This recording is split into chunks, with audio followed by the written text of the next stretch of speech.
Hello there, good evening, and welcome to another edition of Setting the Record Straight. This program is designed for the Facebook users basically so that we can interact with you, we can share information with you with regards to what is happening in the country, and of course we can clarify the misrepresentations of the government, and like the name of the program is, to set the record straight. With me this evening is Bishop Juan Edgel, Member of Parliament of the People's Progressive Party. Bishop, welcome to the program. A very good evening, and thanks for having me. Since we last, had a program of this nature to talk to the folks, especially on social media, Facebook, quite a number of developments between then and now. That was last Friday, and now, inclusive of the developing story of issues surrounding gifting of state lands, large tracts of state lands to friends and cronies of the coalition, particularly persons who were directly linked to the office of the president, or what they now call the Minister of the Presidency. And we've had quite a few other developments, inclusive of efforts to basically delay, avoid the holding of general and regional elections, despite the National Assembly would have validly passed a no confidence motion on December 21st, and two of the three layers of the courts upholding the validity of the no confidence motion. But I want to bring you in here, Bishop. You've been tracking what has been happening with regards to the actions of the government, especially as it relates to elections. Yes, Eddie, I have a different perspective. Just to say, before we even reach to the courts, at the level of the National Assembly, twice the Speaker upheld the validity of the no confidence vote. On the night of December 21st, the Speaker ruled that the vote was validly passed. When the APNU-AFC government wrote the Speaker, and they went in early January, I think it was January 3rd, the Speaker again said even though he has the right and the power to review, will not review. He stand by the ruling that it was validly passed. So even before we went to the courts, at the National Assembly, twice the Speaker ruled that the vote was validly passed. It then went to the constitutional branch of the Supreme Court. The Chief Justice acting ruled that it was validly passed. This government, unwilling, I would say, not wanting in any sense of behaving in a decent manner to obey the Constitution, used a spurious and incredible argument that you need 34 votes. And somehow, according to the law lords at the CCJ, they were able to use legal magic and got that 34 argument being upheld at the Court of Appeal. But in the hierarchical structure of the legal system, it don't matter what is said in the lower court or the second layer. The final decision is what really matters. And the CCJ has ruled definitively that the no confidence vote of December 21st was validly passed. Charan Das's vote was legal. There was nothing stopping him from voting the way he voted. And that even though he was a dual citizen, he was properly in place to vote, because the only way he could have been challenged is by way of an election petition, which had to come 28 days after the declaration of the results. So all of the arguments that they made, and like the Attorney General would have admitted to the nation, on every point they were knocked down. So the nation, as we sit here tonight, and all of our viewers on Facebook and those who will be looking by way of television, it's not if the vote is carried. This government became a definitive defeated government at that moment in the National Assembly on that night of December 21st, 2018, when the Speaker ruled that the vote was validly passed.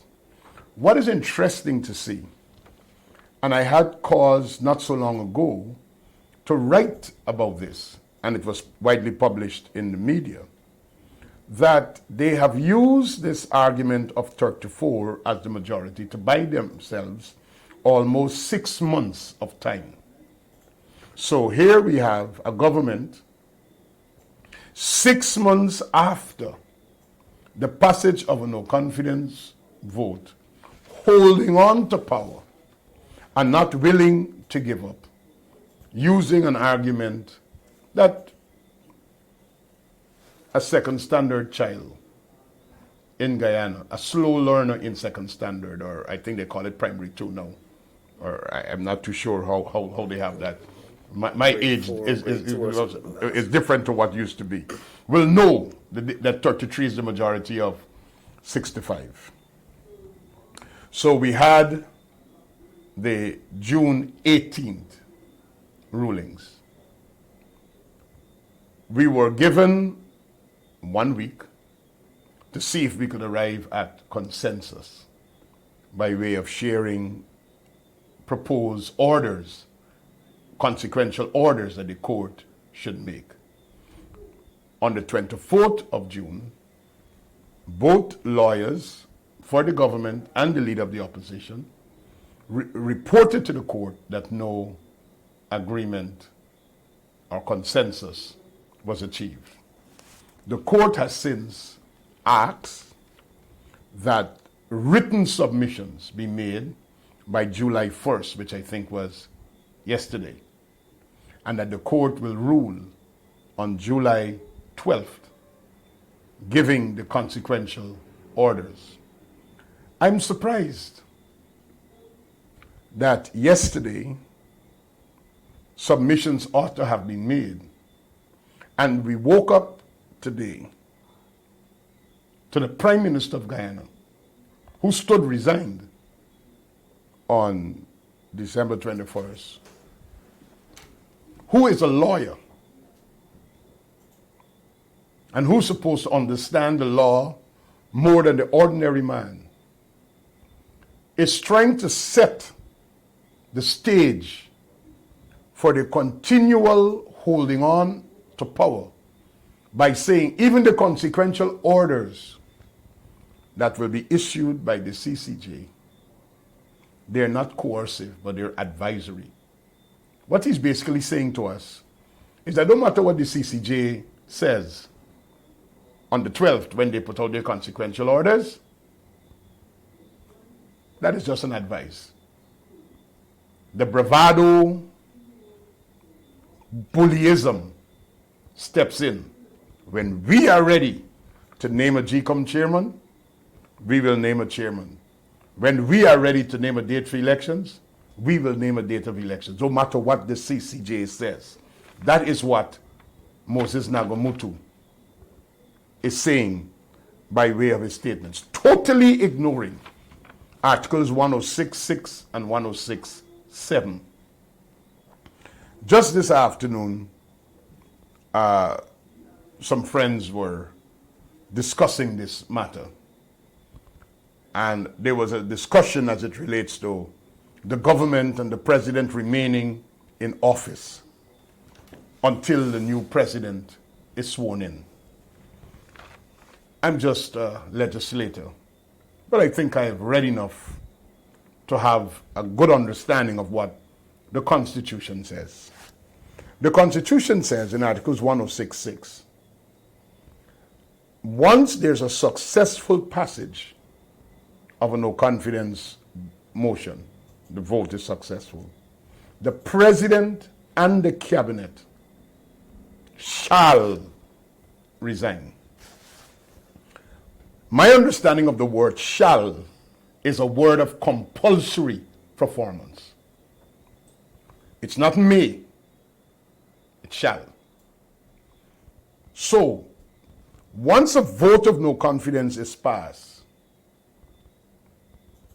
The president and his entire cabinet no longer possess the power and the mandate that they had when they were elected and sworn into office. They resign. That power is removed from them. That is why Articles 106(7) says, notwithstanding their defeat. So they become a defeated government. They shall continue in office, the president shall continue in office until the next president is sworn in and he shall resign. So the president of today does not possess the same power as the president that took the oath of office in May 2015. He is there purely at this time. I want to bring you back, though, Bishop, to, because there seemed to be some level of I don't want to use the term confusion. It might be confusing to the Guyanese people, the listeners, and the viewers with regards to what exactly is the position of the government. Because at one point, when the no confidence motion was passed, and after they would have accepted the results of it, and they said they were moving to the courts, the president himself said he wants the court to interpret the Constitution. He will abide by whatever ruling comes from the court. And when the High Court ruled, the Supreme Court ruled, his government then moved to the... So they ignore all the orders of the Supreme Court. They moved to the appeals, and when they started by disobeying the orders of the Constitution. No, and that's the point I'm making. Initially, they said that, okay, they're going to adhere to the Constitution. Whatever was the outcome. And then they observe it in the breach. They observe it in the breach. Good. They moved to, but when they moved to the, and they were buying time, like you said, all along. When they moved to the appeals court, and the appeals court ruled 2-1 in favor of the government to say that the motion was not validly passed, then they began adhering to and obeying those rulings selectively. Now that you're at the CCJ and the CCJ ruled that the motion was passed, the confusion this is creating in the minds of Guyanese, would you care to clarify, or what could be the motive behind this changing of position by the government? Because they've already 6 months since the no confidence motion was passed. Eddie, I don't even want to say it's a change of position. This government don't want to give up power. If there's anything that Granger and his cabal is afraid of, it's the word elections. Because they know an election date signals the end of their political opportunism to do the things that they have been doing, squandering the wealth of this nation, and we will come to talking about the giveaway of lands and benefiting of themselves and their cronies. They know that's the end of that. So this is about dragging it out as long as is possible. When Minister Jordan gave instructions to the Finance Secretary to send out circular to start preparing Budget 2020, I wrote and pronounced about that, saying, this is nonsense. You're not behaving as if you're a caretaker government. You're a caretaker government since December 21st. You've bought yourself time, and you have used monies to implement a budget that you should not have been implementing, because elections should have been held by March. You have now gone spending the monies that were voted in Budget 2019, which was done in December of 2018. And now you're starting to prepare for Budget 2020, which says there's a mentality that says, we ain't leaving here. They don't plan to become people who will follow democratic norms. And if there's anything that our viewers and our listeners should do tonight, is to form a position that every Guyanese need to start denouncing this Granger-led administration, because their lack of democratic credentials is on display. The PNC the old PNC, that idea that you don't get power and give up power is what is on display here. They don't want to play by democratic rules. They don't believe in the majority of votes in the ballot box determines who governs the country. It was good for them when they got 4,000 votes and they got in 2015. They are afraid of the 30, 40,000 more Guyanese who will vote in favor of the PPPC and give them a minority and give us a majority so we could form the government. They can't live with that reality. So what they're doing is buying themselves more time and buying themselves more time. And I'm disgusted that the Prime Minister, who is also a lawyer, would be saying to this nation from that responsible position that when the CCJ make the consequential orders, that it will just merely be advisory and not coercive, which means we don't have to obey it. Well, why do you go to the courts? It wasn't the PPPC that went to the courts. It was the government that went to the courts. You've lost the case in the courts. And now that you have lost the case in the courts, and you recognize that the consequential orders that will come from the CCJ will be simply to obey the Constitution, because that's all that you have to do. Obey the Constitution and call elections in 90 days. They don't want to have an election in 90 days. So what you believe they're doing now? The GCOM chairmanship, they are creating a storm for further delays. So the president has now, through Mr. Harmon, written to the leader of the opposition to say, our understanding is that not only the leader of the opposition could put names on lists, but the president could also put names on the list. And you know what they're using as a justification? The rulings of the CCJ. They're interpreting what the Lord says to give them that power. So as one letter writer puts it, the president cannot be president and leader of the opposition at the same time. The law is clear. The leader of the opposition submits a list of 6. That is not unacceptable to the president. The president picks one. How could the president be submitting a list to himself? It means we're going back to unilateral appointment. And they're hoping to use this scenario to drag things out, to delay the naming of a chairman for GCOM.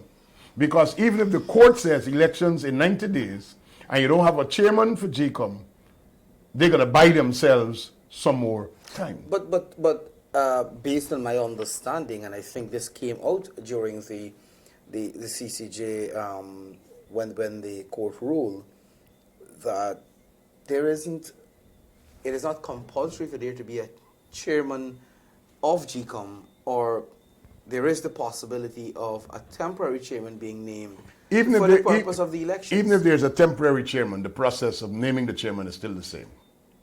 The process is still the same. You can have a chairman just for elections 2019, and that chairman demits office after, or you can have a chairman that comes into GCOM that remains there with security of tenure that could only be removed by way of constitutional provisions, is like removing a judge by way of a tribunal or death or sickness or something of the sort. So you can have a chairman only for this election, but it is the same process where the leader of the opposition have to submit names and the president have to pick one. So we have that reality to deal with. So I think all of the Guyanese, and I would ask Eddie, that this program tonight where we're talking about getting matters straight and correct, that the people in civil society, my brothers and sisters in the religious community, my friends in who are social activists and social commentators and people who see themselves as a conscience of the nation, must start seeing that this government is positioning themselves to even disobey the consequential orders that will come on July 12th, because they don't believe in democracy and they don't intend to abide by the rule of law. They believe in what is called might is right, and they want to continue to bully the Guyanese people and they don't want to abide by what the Constitution says in Articles 106.6 and 106.7. There is this public perception and this public belief that one of the main reasons behind the government holding on to office, it's not simply just wanting to ignore the courts and so forth. But there is this perception that the reason they're holding on because the government, one, is hoping that because of the poor performance over the past 4 years or so, one wants to try as much as possible to start buying votes, if you want to call it, where they can go and do a few things to people and putting a few things in place. Do you share that view in light of another pronouncement that came from the government this afternoon with regards to marijuana? Well, the announcement that came from the government this afternoon could be seen as comedy. Number one, there's no cabinet. So cabinet can't meet and cabinet can't decide. A few guys came together and had a gaffe. And in that gaffe, they said, hey, we're losing the support of young people. And we're losing the support of the Rastafarian community. We need to hoodwink them a little bit. We need to trick them. So we need to say something that will bring them in our corner. And what we need to say, we're not going to send people to jail anymore if you're caught with a spliff. There's no cabinet. So the president and some of his friends who were ministers who stood resigned, and the director general and maybe the foreign secretary and the advisor on business, because everybody's part of that cabal, and those dual citizens who resigned and got hired back, they're all part of that cabal. They all came together, had a gaffe, maybe they had food at taxpayers' expense, and they maybe had too much liquor, and maybe Ramjatan was there leading the charge. And they said, we got to do something for them young people. And while the young people talking about jobs, and Irfan Ali is on television talking about job creation, creating 50,000 jobs to deal with the 35,000 that would have lost their jobs and a 15,000 to create new jobs. They realize, hey, the PPP has gotten the admiration of the young people. We got to do something now to bring them in our corner. What's one of the things young people are troubled about? If they get catch with a little spliff, they get in lockup, they're going to jail for 3 years. So they said, cabinet met. And we're going to change this. People, it is comedy. There is no cabinet. Number two, cabinet does not amend and make laws. That is the function of the National Assembly. And there's no National Assembly, essentially. Well, here, listen to the joke, and that's why I say it's comedy. Mr. Michael Carrington, a backbencher of the APNU AFC government, has tabled a motion almost 2 years ago that is on the order paper, 2 years. Every sitting, asterisk, not to be discussed, not to be discussed. Before the no confidence motion, if this government wanted to do something for young people as it relates to the marijuana legislation like you're talking, Carrington, their own backbencher, brought a motion to the parliament and they refused to even discuss it in the parliament. Because that amendment that amends the legislation to safeguard what it should be done to relax that incarceration of young people just because they're caught with a spliff or whatever the case is something that has to be done by the legislature. And here was the other trick about it. Remember, leader of the opposition, Bar Jagdeo, addressed this matter. He says, when this matter comes up, which is the Carrington motion he was talking about, he will give his MPs the right to vote conscience. But then he made a statement that he personally don't believe that young people should be caught and put to prison just because of a spliff. So they are afraid of a Jagdeo intervention or an Irfan Ali presidency normalizing this situation and stop penalizing young people for a spliff, as the man in the street calls it, and my Rasta brothers and sisters complain to me bitterly that they're being jailed because of their sacrament, because they see the herb as their sacrament. They said, Bishop, you have your sacrament in church. Nobody don't come and interfere with you. Why the police and the Babylon come in and interfere with me with the sacrament? And they've been making that complaint and appealing, whether it's at the ERC, whether it's at the government, every forum they've gone. This is a strong lobby that have come from the Rastafarian community. And people understand it because sometimes the police have used this as a way of abusing people in the society. Everybody get caught with a spliff, you're going to jail for 3 years. This is not about trafficking and planting and all. This is with caught with a spliff. So they knew that the PPPC had already come to a position to address this manner in a straight up manner and not invoking the whip, because the leader of the opposition says it's going to be a conscience vote. While they had the opportunity with the 1-seat majority in parliament, they invoked the whip by ensuring that it never came up for debate where their MPs would have had to vote on it. So now that there's a dysfunctional arrangement, the CCJ has already definitively pronounced. They held their gaffe this afternoon, and this is trickery to hoodwink young people and the Rastafarian community. And what's the bottom line? With all what they said today in the cabinet, it's still up on the books. So you're going to still get locked up, and Rastaman still don't have no reprieve. It could only be changed when the legislature amends the law. Cabinet does not make laws. That's the function of the National Assembly. Making laws and amending laws. So the gaffe, whether it was at State House, whether it was at the office of the president, or whether it was at Pearl, or whether they were smoking cheap weed, or they were drinking Grey Goose, that gaffe is just a gaffe. Our young people who are affected, and the Rastafarian community in particular, who has lobbied for some measure to bring reprieve to them with the police locking them up and their brothers and sisters in jail for 3 years because of a spliff, your life is no more the better.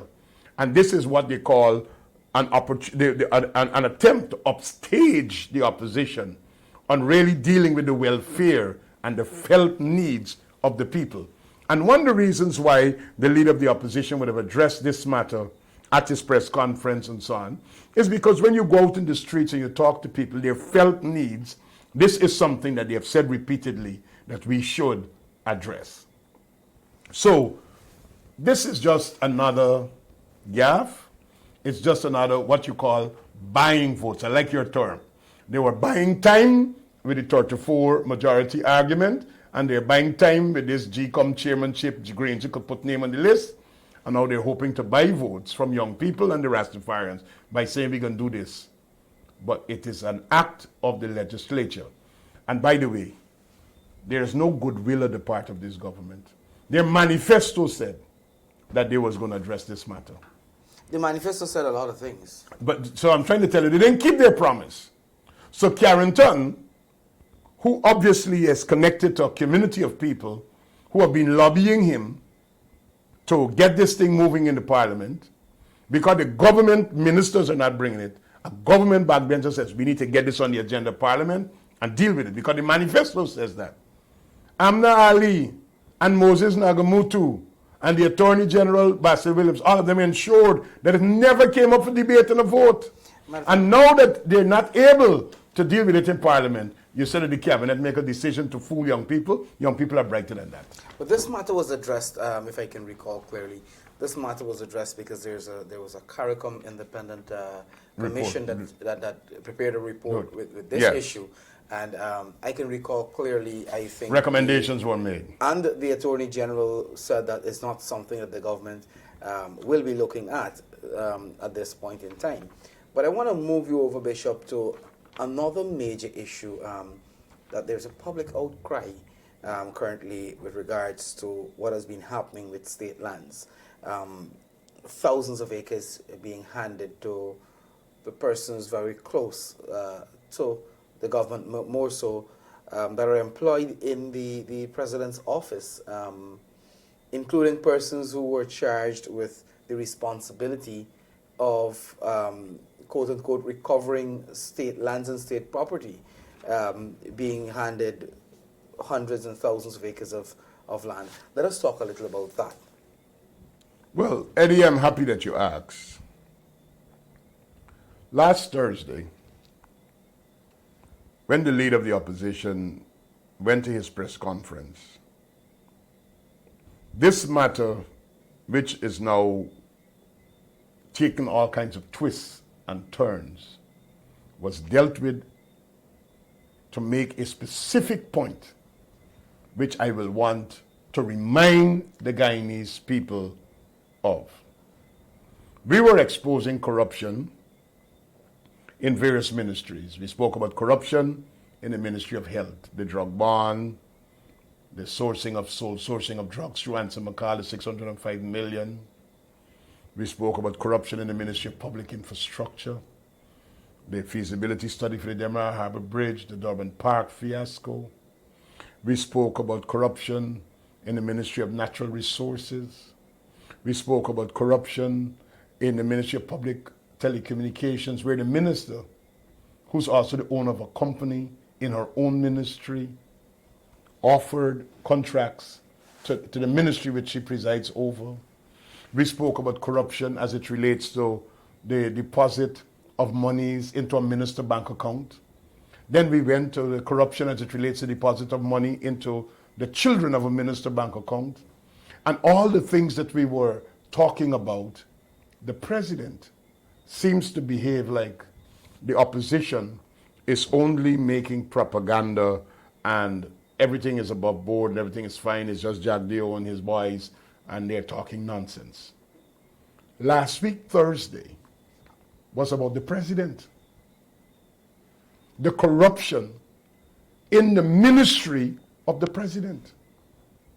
And the one specific line that we use to show the corruption that is taking place in the ministry of the presidency, where the president has the sole responsibility for, had to do with the distribution of lands. The leader of the opposition went to the Lands and Surveys Act to show that when the Commissioner of Lands acts, he acts on behalf of the president. So it is not Trevor Benn that needs to be answering to the nation. It's the president. Trevor Benn acts on behalf of the president. All the lands that leader of the opposition spoke about had to do with approvals and actions done by the Commissioner of Lands with the approval of the president, because that is a function of the president.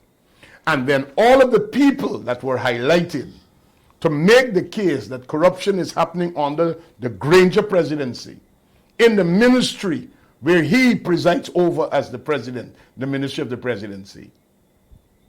People in his own ministry were beneficiaries. Now, it would look that the Ministry of the Presidency, after that press conference, obviously held a meeting urgently and says, one, we got to protect the president. Number two, we got to hide this wanton distribution of land, so we got to turn it into a race issue. And number three, we got to get people to start doubting the authenticity of the information coming from Bar Jagdio. So we got to get some things to obfuscate this issue and cloud the issue. But let me go back and remind people. This is not about race. Why it wasn't race when we spoke about HDMS Labs, Hardat Singh, and the contracts that he were getting. Why it was not race when we exposed Larry Singh and the Sussex Street drug bond. Why it wasn't race when we spoke about Brian Tiwari and BK International and the steel that was given from the specialty hospital that mysteriously disappeared and we wanted to know what price it was. White wasn't race when we spoke about Robert Badal, the owner of Pegasus and the owner of the Ghana Stock Feeds Limited, who was able to do the sand dancing and got control of all the shares, so to speak, in the Ghana Stock Feeds Limited. And I can go on and on and on to show that the People's Progressive Party Civic and the leader of the opposition have been highlighting corruption and have gone after known powerful Indo-Guyanese businessmen. So the argument of Charles Series that Jagdeo went after him because he was an Afro-Guyanese successful businessman, hogwash. We have gone after corruption wherever it is located. So that's the first thing I want to make very clear. It was disappointing that both Series, Trevor Ben, Eric Phillips, and now Retty Meyer, they're all coming to play the race card. Now, what Trevor Ben needs to say, Bar Jagdeo put up some maps and give file numbers and describe some primary strategically placed lands that were to be used for deep water harvest, deep water harbors and ports, and can be used as shore-based facilities with emerging oil and gas facilities, lands that could be sold for hundreds of millions of US dollars that were given out to people who are well placed in the ministry of the presidency by an officer who acts on behalf of the president. So we went to Marlon Bristol. He got lands in Mocha. He got lands at Dalawala. He got lands at Bohemia. We went after Charles Series, who got lands at Liliendal and lands at Bohemia. We went after Eric Phillips, who got lands. And by the way, I need to remind people, who are these people? Marlon Bristol is the head of the Project Management Unit, Ministry of the Presidency. Charles Series is the husband of Ndibi Squires, who's from the Department of the Environment in the Ministry of the Presidency. Eric Phillips is the executive assistant at SARA, an agency that falls under the Ministry of the Presidency. And he got lands in the Pomeroon River and in the Demerara River. Retty Meyer is the deputy director of SARA, who got lands on the Linden Highway. And then Keith Lowenfield, the chief elections officer, who got 216 acres of land at Millie's Hideout, that's in Linden. And then he also, who am I forgetting in this? Well, anyway, I might have forgotten the name of who was that. No, this is what Trevor Ben should have come out and said. File number so-and-so that Jagdeo called out does not exist, and it's a fabrication from Jagdeo.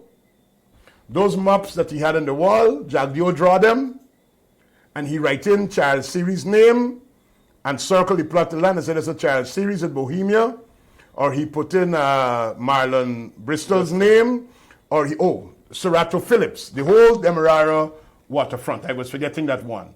The Demerara waterfront, Serato Phillips, who got that land from Schoonard all the way out to the mouth of the Demerara. That's the river, the whole riverfront, including Best Foreshore, that went to a Great Wall company that is connected to Serato Phillips.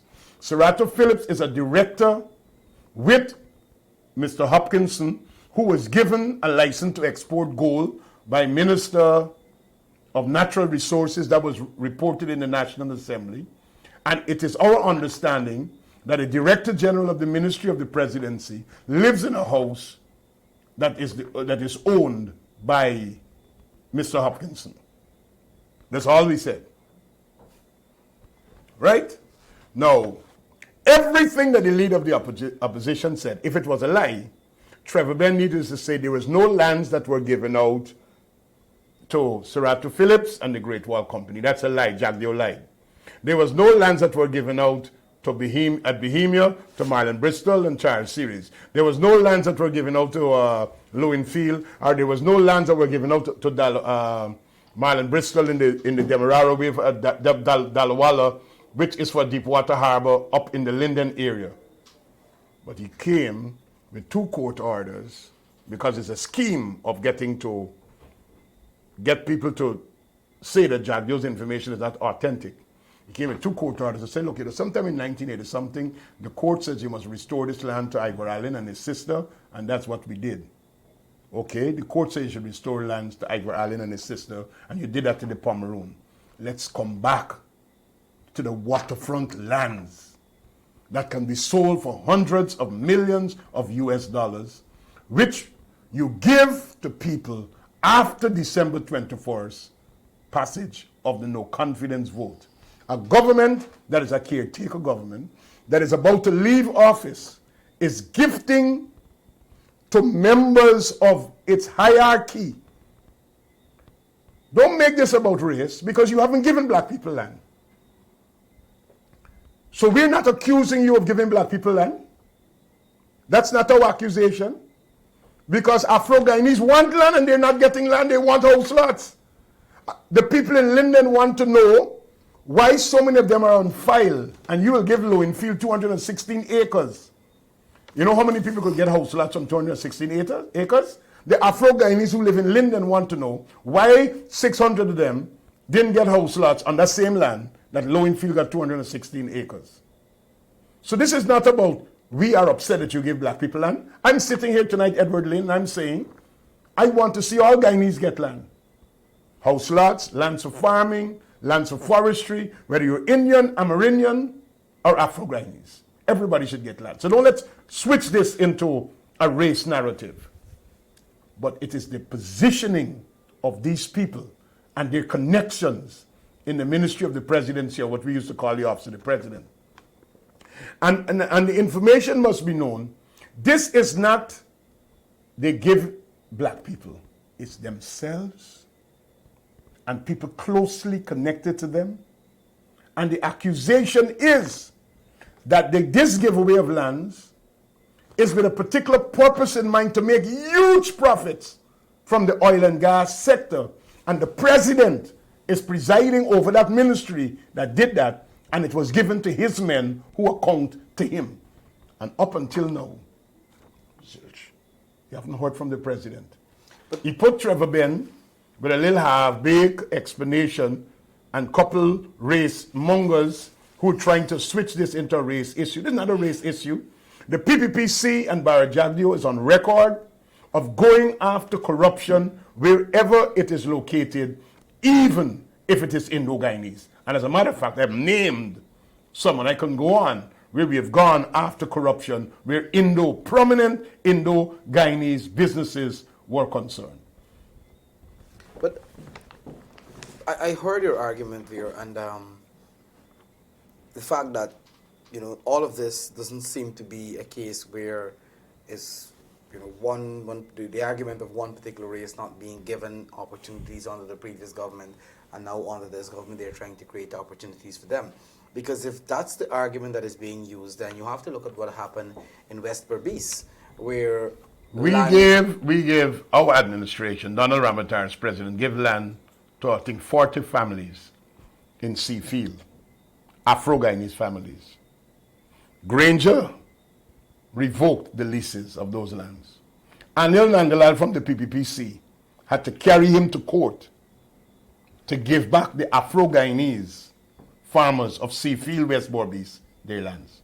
That is the credentials of the PPPC when it comes to its multi-ethnic, multicultural, multiracial representation of people. We don't just look after one group of people. We look after everybody. And that is our credentials that we could offer. That's just one.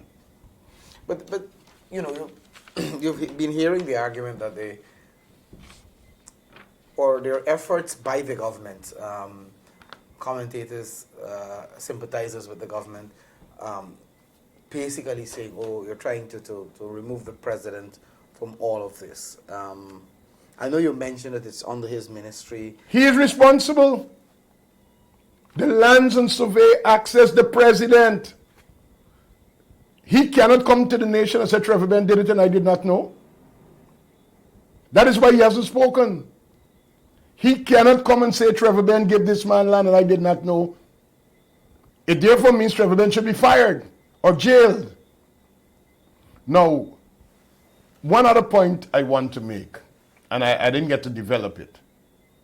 Trevor Ben is saying that he's calling in the police to find out how Jack Dio get their maps and the files. You know what Trevor Ben was actually saying? Them things what Jack Dio said last week Thursday, they are factual. But I really don't know how they get out here. Because I didn't give it, or none of the people at the press conference here with me didn't give it, and we ain't seen no record of anybody buying these maps. So, all this hogwash about Series saying no land at Bohemia, they got a map and a file with land surveyed and measured out for him at Bohemia. Perhaps he ain't get it gazetted yet. So, perhaps the whistleblower was doing Guyana a favor when they brought that information to our attention to ensure that this wanton land grab and giveaway is halted and that the resources of this nation is not squandered and placed in the hands of a few elite people around Granger, but that Guyana benefits. And I think that whoever are the persons who made that information available to us, and all the others who've been making information available to us, that needs to continue to do so, this nation should commend them.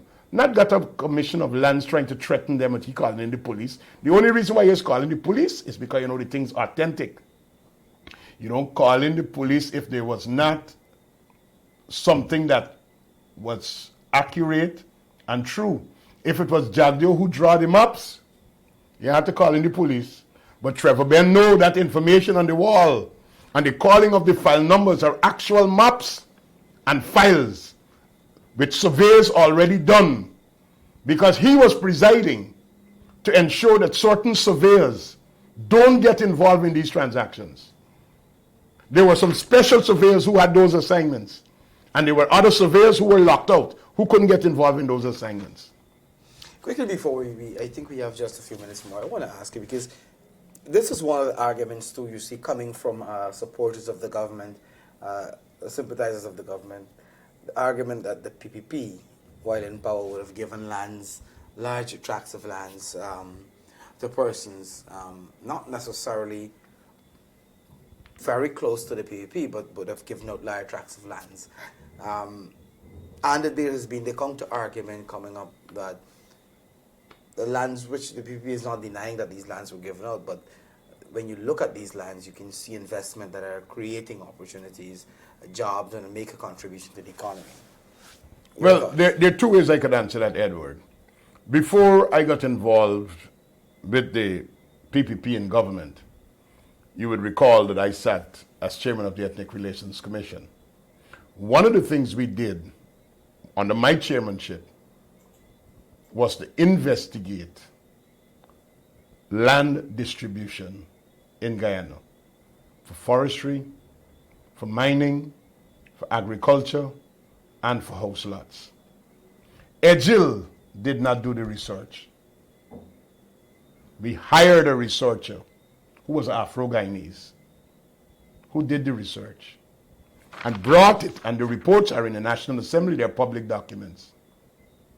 And the report showed that all Guyanese of all ethnic backgrounds and religious persuasions and age groups were the beneficiary of lands, whether it's for house lots, agricultural purposes, mining, or forestry. The research on Afro-Guyanese produced a report which is in the National Assembly. Every one of them have a copy of the report, because that was a complaint that was being made by the PNC at that time. And acting under our own prerogative as a commission, we initiated that. The same thing they said about scholarships. The same thing they said about who was getting loans. We investigated who was getting money for open businesses and financial institutions if they were discriminating against one group or another. We investigated that. We investigated the award of contracts to see if there was discrimination. So this hogwash about the PPP giving lands to Indians, so if the APNU give lands to black people now, that is the gossip campaign and the Facebook argument that is being made now. So what? Y'all give to Indians, then them boys give to black people now. This kind of a foolish mentality is going to only rob us from a true and proper understanding of what should be taking place in this nation. This is not black people getting land.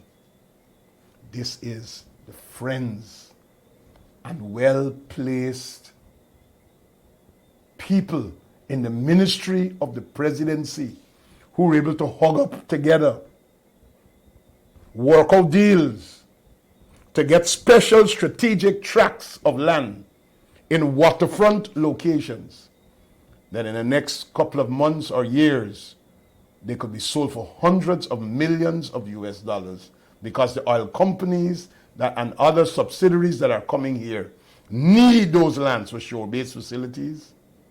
So rather than the government selling to the oil company the land is transferred to a private man, he can get the money. When the government should be getting $200 million to the land at Dalawala, Marlon Bristol can get that. And he can divide it up with whoever are his friends in his bosom. Rather than the government getting $1 billion for the whole front of the Demerara River, Serato Phillips and Hopkinson and whoever else they're connected with in that cabal called Great Wall, they're going to be getting the money rather than it going into the treasury. That is why we are talking about this now. This is to safeguard the patrimony of the state. Bishop, I want to thank you very much for joining me this evening. Of course, we're going to continue to do this to set the record straight when it's necessary, and of course to continue to hold the government accountable. As you're aware that the no confidence motion was passed based on the court ruling, for that matter, as of the 21st or the 22nd of March, the government is illegal. So elections should have been held then. So since then, and some of the actions, they're acting on behalf of you, the people of this country, by doing some of these things. So we're going to continue to highlight them and to bring them to your attention so that you can be aware of what is taking place. Again, Bishop, thank you for being here. Thank you, Edward, and may every Guyanese become conscious that if we don't do something now, we are daily slipping into darkness. We got to stop it. Thank you very much, Bishop, and thank you very much for being part of the program. Bye for now.